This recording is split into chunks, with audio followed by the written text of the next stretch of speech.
Kereta Prevey ni satu ketika dulu kita orang jual bulanan dia boleh pergi sampai 600 lebih guys. So sekarang bulanan 400 lebih sahaja.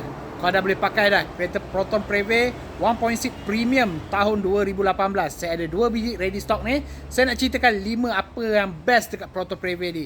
Yang mana ada pakai kereta Proton Prevey, tolong komen sikit kat sebelah. Seronok tak korang pakai kereta Prevey? So, jom, mari. Yang pertama, design dia memang nampak sangat-sangat sporty. Okay, kalau dah pasang dengan body kit ni, dia punya design memang sangat-sangat garang.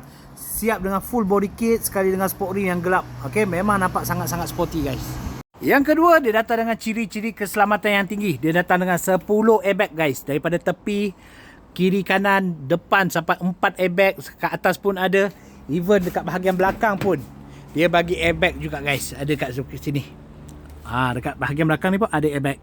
Yang ketiga, handling dia padu guys. Kalau korang tengok handling untuk kereta Prevey ni memang A punya. Korang dah tengok macam-macam video kan.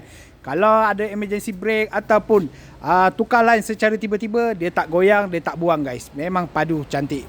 Yang keempat, dia punya bonnet memang besar sangat guys. Memang sesuai untuk bawa kereta keluarga.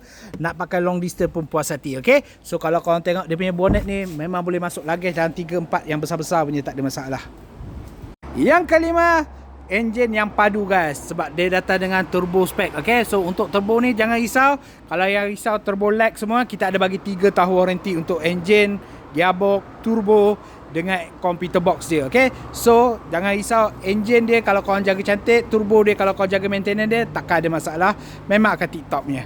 So korang yang mana nak cari kereta Prevey, bulanan rendah je sekarang ni, 440 saja, 7 tahun loan dengan bank. So kalau berminat nak dapatkan lebih info pasal kereta-kereta ni, terus Roger dengan saya.